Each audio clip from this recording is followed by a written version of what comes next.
Hindi online classes में आप सभी हिंदी प्रेमियों का हृदय से स्वागत एवं अभिनंदन है।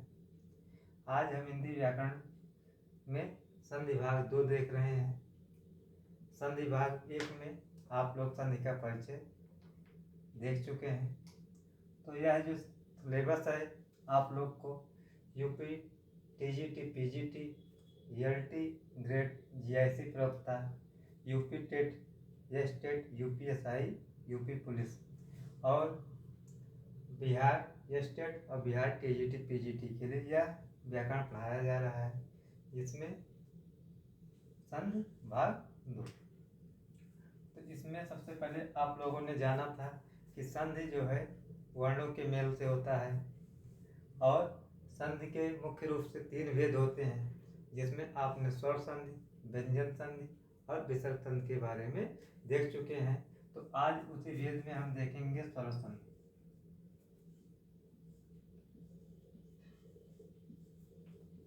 स्वर संधि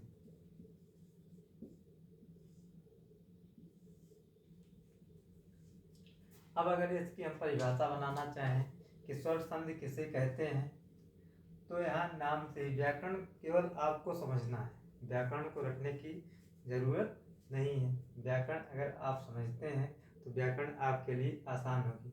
बहुत से हमारे मित्र ऐसे होंगे जिनको लगता है व्याकरण बहुत कठिन है, क्योंकि वो क्या करते हैं, व्याकरण को रटते हैं, इसलिए उनको ऐसा महसूस होता है कि व्याकरण बहुत कठिन है। लेकिन हमको रटना नहीं। आज हम देखते हैं कैसे हम जो स्वर संधि दिया गया है इसकी परिभाषा इसी शब्दों के माध्यम से निकालते हैं। लिखा है स्वर संधि, इस नाम में ही इसकी परिभाषा है। तो स्वर संधि देखिए परिभाषा इसकी।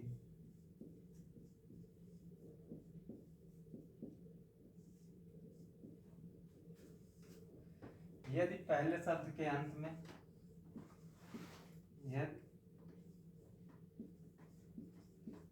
पहले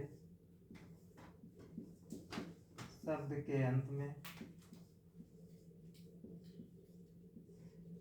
अंत में कोई ह्रस्व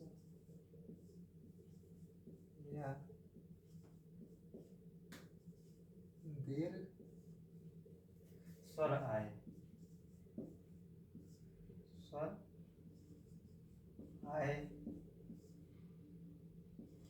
और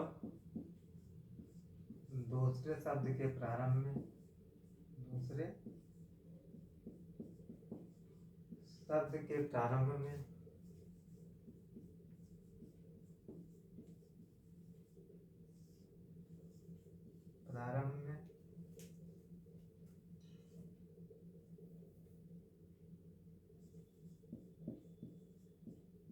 कोई स्वर हो तो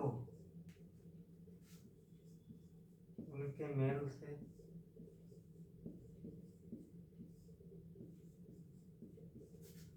उत्पन्न विकार को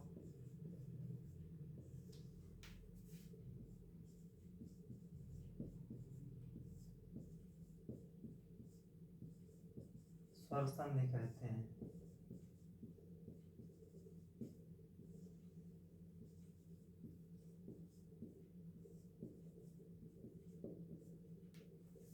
स्वर संधि की परिभाषा हम देख रहे हैं, जिसमें कि पहले शब्द के अंत में कोई ह्रस्व या दीर्घ स्वर हो और दूसरे शब्द के प्रारंभ में कोई स्वर हो, तो उनके मेल से उत्पन्न विकार को स्वर संधि कहते हैं। कि कहने का तात्पर्य यह हुआ कि जो दोनों शब्द हैं उनके एक पहले शब्द के प्रारंभ में कोई स्वर वर्ण हो और दूसरे शब्द पहले शब्द के अंत में दूसरे शब्द के प्रारंभ में कोई स्वर वर्ण हो, तो उनसे जो मेल होगा उन्हें हम स्वर संधि कहते हैं। उदाहरण देखते हैं इसमें।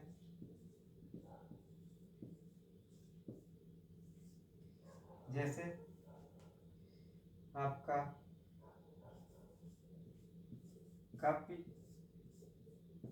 धन ईस, कपि धन ईस, अब पहला जो शब्द है आपका क्या है, कपि। इसका अंतिम वर्ण क्या है, पहला शब्द का अंतिम वर्ण यहाँ पे आपका ह्रस्व ई, और जो दूसरा शब्द इसके प्रारंभ में क्या है, दीर्घ ई है। अब यहाँ पे क्या है कि दोनों स्वर हैं, कि पहले शब्द के अंत में भी स्वर वर्ण है और दूसरे शब्द के प्रारंभ में भी स्वर है।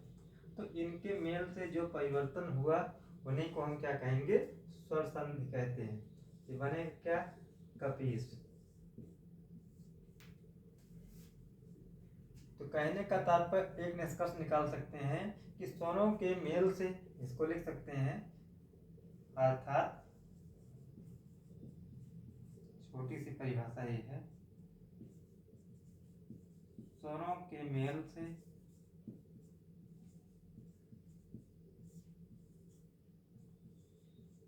उत्पन्न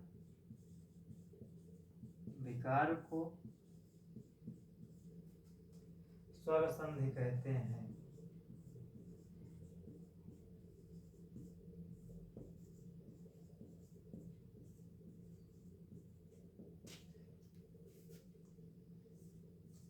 यहाँ यदि परिभाषा आपको थोड़ा समझने में दिक्कत है तो यहाँ से देखिए, लिखा गया स्वरों के मेल से उत्पन्न विकार को क्या कहते हैं, स्वर संधि। कि पहले शब्द के अंत में भी कोई स्वर वर्ण हो और दूसरे शब्द के प्रारंभ में भी कोई स्वर वर्ण हो, उनसे जो परिवर्तन होता है, जो विकार होता है, उन्हीं को हम क्या कहते हैं, स्वर संधि कहते हैं। अब जो देखते हैं जो स्वर संधि है, इसके भेद कितने होते हैं, स्वर संधि के भेद। तो स्वर संधि के 5 भेद होते हैं।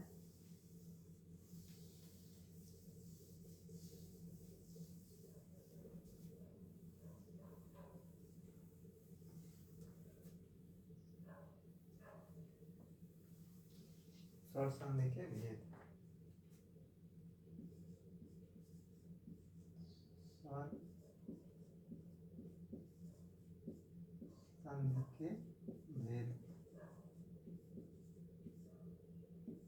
पूछा जाएगा कोई प्रश्न कि स्वर संधियां होती हैं, कितना होता है, 5। अब उनमें कौन कौन सी स्वर संधियां हैं, उनके नाम क्या है। परीक्षा में ऐसे भी प्रश्न पूछा जा सकता है कि दिए गए विकल्प में कौन सी स्वर संधि है या कौन सी स्वर संधि नहीं है। जब हम इसको जानेंगे, हाँ स्वर संधियां 5 होती हैं, उनके भेद 5 हैं, तो उनमें कौन कौन सी संधियां आती हैं, उनके नाम हमें पता रहेगा, तो हम विकल्प देख के कर सकते हैं। तो पहले इसका हम नाम देखते हैं कि जो स्वर संधि है उनके जो भेद, उनके नाम क्या क्या हैं। तो पहला संधि है दीर्घ संधि, दीर्घ संधि। दूसरा संधि गुण संधि।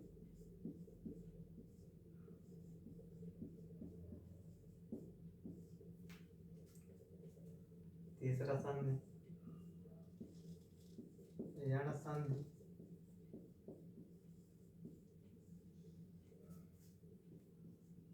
चौथा विरुद्ध संधि।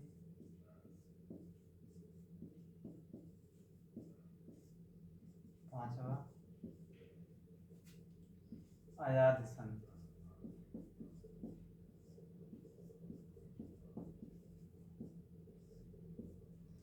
ये स्वर संधि के भेद हैं कि दीर्घ संधि, गुण संधि, जड़, वृद्ध, अयाद संधि।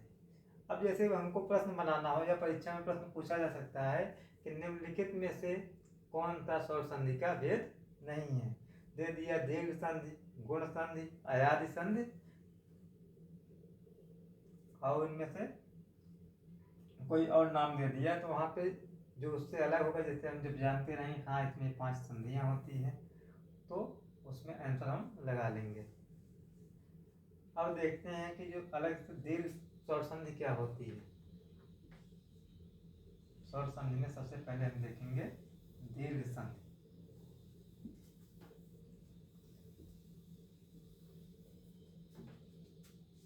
इसकी परिभाषा हमें बनाना है, परिभाषा को हमें रटना नहीं है, इसे अपने अनुसार ही बनाना है, जिससे परिभाषा याद रहे हमारी।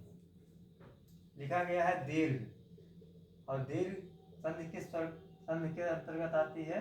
स्वर संधि के अंतर्गत आती है। इसे हम दीर्घ संधि स्वर संधि भी कहते हैं। तो यहाँ पे क्या परिभाषा बनेगा कि यदि पहले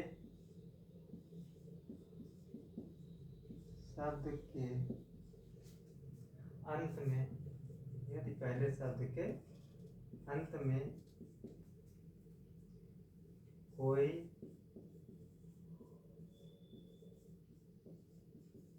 ह्रस्व या दीर्घ स्वर हो और दूसरे शब्द के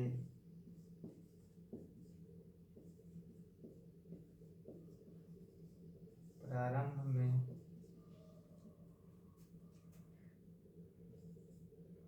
उसी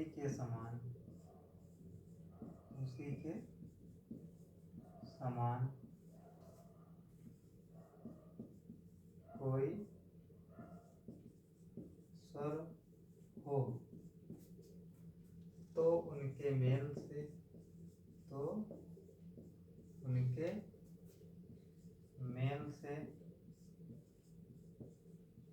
उत्पन्न विकार को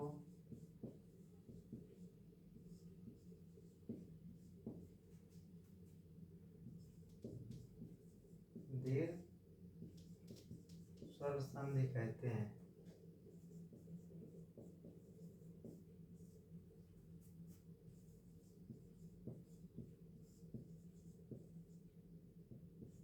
कहा गया कि पहले शब्द के अंत में कोई ह्रस्व स्वर हो या दीर्घ स्वर हो तो दूसरे शब्द के प्रारंभ में उसी के समान कोई स्वर हो तो उनके मेल से जो परिवर्तन होता है उन्हें हम क्या कहते हैं?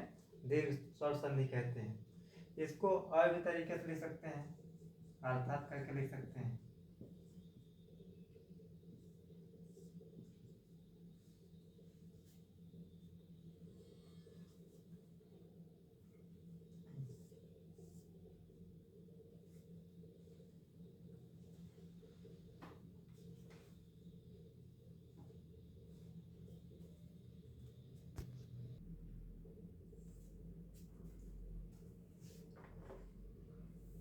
देखते हैं कैसे दीर्घ होता है। आ क्या हो गया? दीर्घ आ। फिर आ और ये दीर्घ आ मिलके तब भी क्या होगा?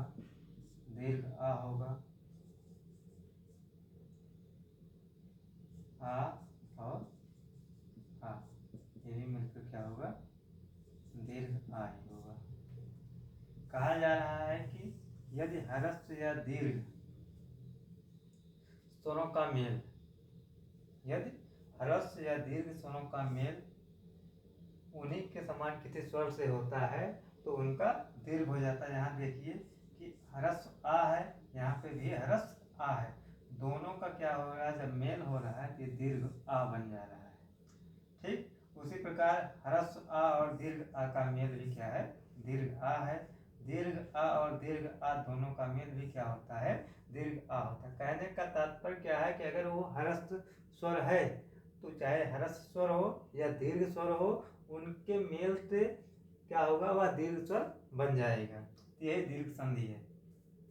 इसी प्रकार क्या है कि ह्रस्व ई और ह्रस्व ई इनके मेल से क्या होता है? दीर्घ ई बनता है। फिर ई और दीर्घ ई के मेल से भी क्या बनता है? दीर्घ ई और दीर्घ ई और दीर्घ ई दोनों के मेल से दीर्घ ई। एक नियम इसका यह है कि अगर ह्रस्व ई दोनों ओर है कि प्रथम शब्द के अंत में ह्रस्व ई हो, दूसरे शब्द के प्रारंभ में ह्रस्व ई हो तो उनका जो मेल होगा वह क्या होगा? दीर्घ ई हो जाएगा। यदि पहले शब्द के अंत में ह्रस्व ई है, दूसरे शब्द के प्रारंभ में दीर्घ ई है तब भी इनका मेल क्या होगा, दीर्घ ई होगा। इसी को दीर्घ कहते हैं। कहा यह जा रहा है कि ह्रस्व स्वर का दीर्घ हो जाना ही दीर्घ संधि है। इसी प्रकार और है ह्रस्व उ और उ, इनका मेल भी क्या होगा, दीर्घ हो जाएगा। उ और दीर्घ उ तब भी क्या होगा, दीर्घ उ ही होगा। और दीर्घ उ और दीर्घ उ का मेल भी क्या होगा, दीर्घ उ होगा। कि ऐसे भी कह सकते हैं इसको, आ ई उ, ह्रस्व दीर्घ, ह्रस्व या दीर्घ आ ई उ के बाद कोई समान स्वर, उन्हीं के समान कोई वर्ण आता है, कोई स्वर आता है, तो उनका क्या होता है, दीर्घ हो जाता है। यही दीर्घ संधि है। अब उदाहरण के माध्यम से इसको समझते हैं दीर्घ संधि को।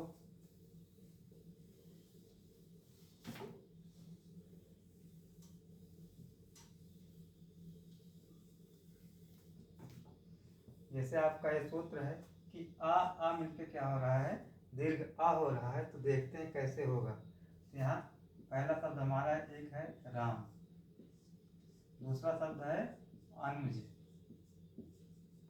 अब पहले शब्द के अंत में क्या है, आ स्वर है, और दूसरे शब्द के प्रारंभ में भी क्या, आ स्वर है। ये क्या बन जाएगा, दीर्घ आ बन जाएगा। यहाँ नियम से देखिए कि ह्रस्व आ और दीर्घ आ, ह्रस्व आ और ह्रस्व आ के मेल से क्या बन रहा है, दीर्घ आ। तो यहाँ पे भी ह्रस्व आ और दीर्घ ह्रस्व आ दोनों के मेल से क्या बन रहा है, दीर्घ आ बन रहा है। ये हमारा क्या बनेगा, रामानुज। ये हमारा शब्द हो गया रामानुज। राम धन अनुज बराबर रामानुज। इसमें पूछा जा सकता है कि राम अनुज का संधि विच्छेद क्या होगा, या जो है राम धन अनुज में कौन सी संधि होगी। तो राम अनुज में कौन सी स्वर है, यहाँ पे दीर्घ स्वर संधि है। और पूछा जाएगा रामानुज का संधि विच्छेद क्या होगा, हम क्या बताएंगे, राम धन अनुज, तो रामानुज। और देख लेते हैं उदाहरण, आत्मधन अवलोकन, आत्मधन अवलोकन। यहाँ भी देखते हैं कि जो पहला शब्द क्या है, आत्म, इसके अंत में कौन सा वर्ण है, तो आपका ह्रस्व आ है। और दूसरे शब्द के प्रारंभ में कौन सा वर्ण है, यहाँ पे भी ह्रस्व है। ह्रस्व आ और ह्रस्व आ का क्या होता है, दीर्घ आ होता है। तो आत्मधन अवलोकन बराबर क्या होगा, आत्मालोकन।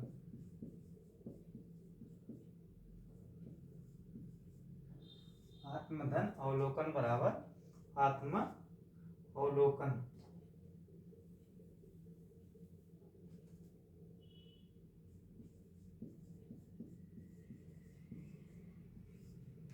ठीक, तो आगे फिर इसी प्रकार और देख लेते हैं, जीव धन अणु, जीव धन अणु। यहाँ देखिए पहले शब्द के अंत में ह्रस्व आ और दीर्घ शब्द के अंत प्रारंभ में क्या है, पहले शब्द के अंत में ह्रस्व आ और दीर्घ के दूसरे शब्द के प्रारंभ में दीर्घ आ। ये मिलकर क्या बन गया, दीर्घ आ। ये बने क्या, जीवाणु बन जाएगा।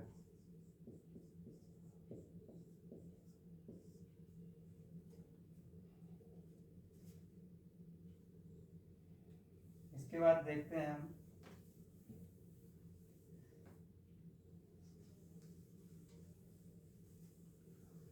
संधि में, केवल आपको उदाहरण के माध्यम से देखना है। दिया कि जीवाणु में कौन सी संधि है, तो आप लगाएंगे दीर्घ स्वर संधि। इसके आगे देखते हैं, देवधन आलय। एक शब्द हमारा देव है, दूसरा शब्द है आलय। यहाँ पहले शब्द के अंत में ह्रस्व आ और दूसरे शब्द के प्रारंभ में दीर्घ आ, दोनों मिलकर क्या होगा, दीर्घ आ होगा। तो देवधन आलय बराबर क्या होगा, देवालय। पुस्तक धन आलय, पुस्तक धन आलय बराबर पुस्तकालय। यहाँ प्रश्न बनेगा कि पुस्तकालय में कौन सी संधि है, तो हम बताएंगे दीर्घ स्वर संधि है। या पुस्तकालय का संधि विच्छेद क्या होगा, तो पुस्तक धन आलय होगा। ऐसे ही प्रश्न बनेगा। आगे फिर देखते हैं शॉर्ट संधि में आ वाला तो हो गया, ई वाला देखिए कैसे होता है।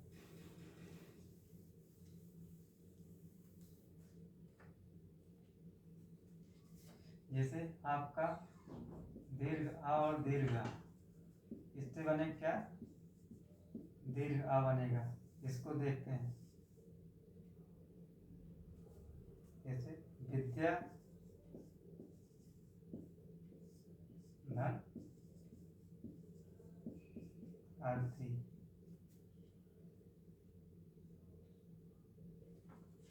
विद्या धन आलय, क्योंकि दीर्घ आ लेना है। तो यहाँ पहले शब्द के अंत में दीर्घ आ और दूसरे शब्द के अंत में क्या है, दीर्घ आ। दोनों का क्या होगा, दीर्घ आ होगा।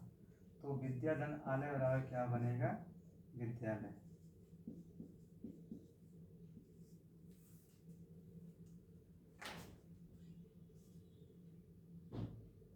एक शब्द है दया धन आद्र। यहाँ देखिए पहले शब्द के अंत में क्या है, दीर्घ आ, दूसरे शब्द के प्रारंभ में दीर्घ आ। दीर्घ आ और दीर्घ आ मिलकर क्या बनेगा, दीर्घ आ। तो दया धन आद्र बराबर क्या होगा, दयाद्र। इसी प्रकार देखिए कि हरस्व ई और ई मिलके क्या होगा, दीर्घ ई होगा। हरस्व ई और हरस्व ई मिलके दीर्घ ई। इसमें उदाहरण देखते हैं। रवि धन इंद्र। अब पहले शब्द के अंत में क्या है, हरस्व ई, और दूसरे शब्द के प्रारंभ में हरस्व ई। हरस्व ई और हरस्व ई मिलकर क्या होता है, दीर्घ ई।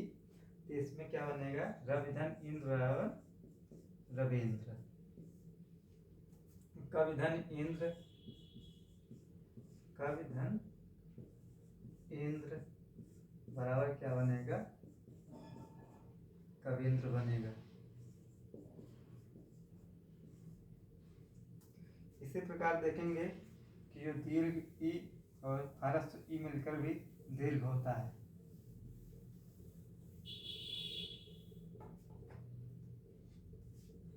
हरस्व ई और ई मिलकर क्या होगा, दीर्घ ई।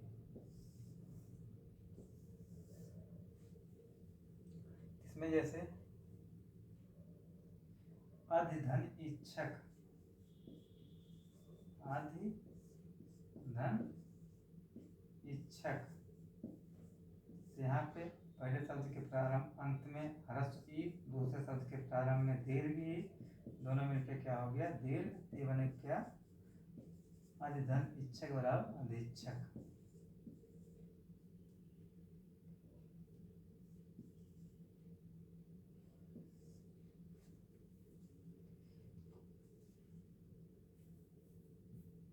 फिर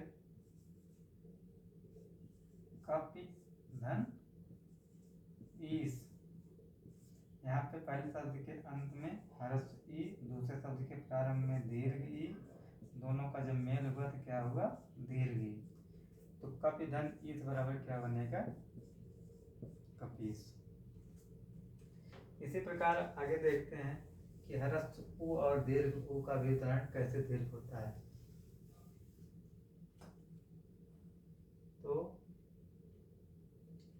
हरस्व उ धन उ मिलकर क्या होगा, दीर्घ। इसको देखते हैं।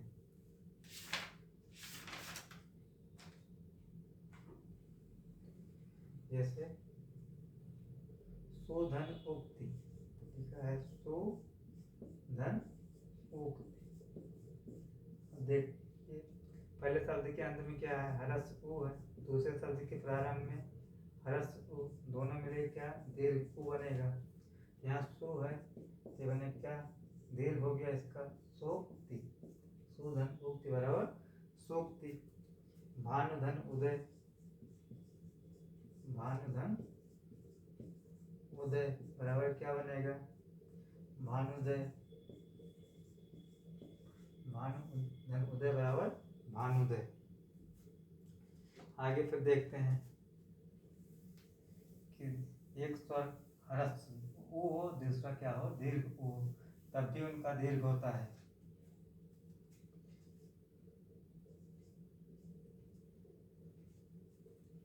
उ धन उ क्या होगा दीर्घ उ हो जाएगा।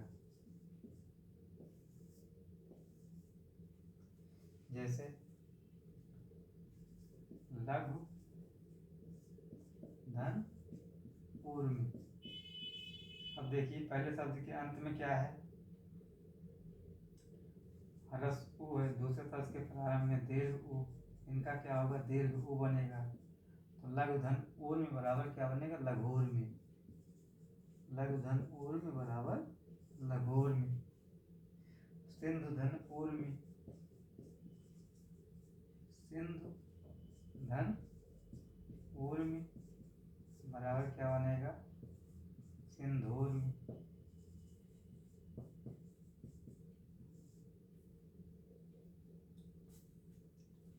आगे फिर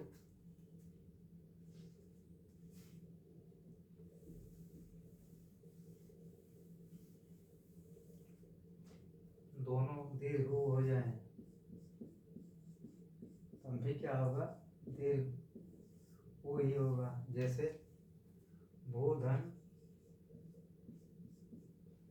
ऊर्जा बराबर क्या बनेगा भूर्जा।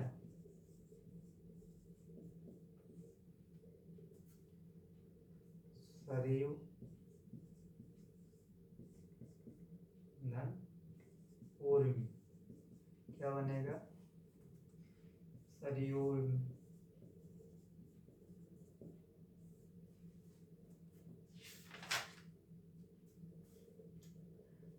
तो इस तरीके यह शॉर्ट संधि समाप्त होती है।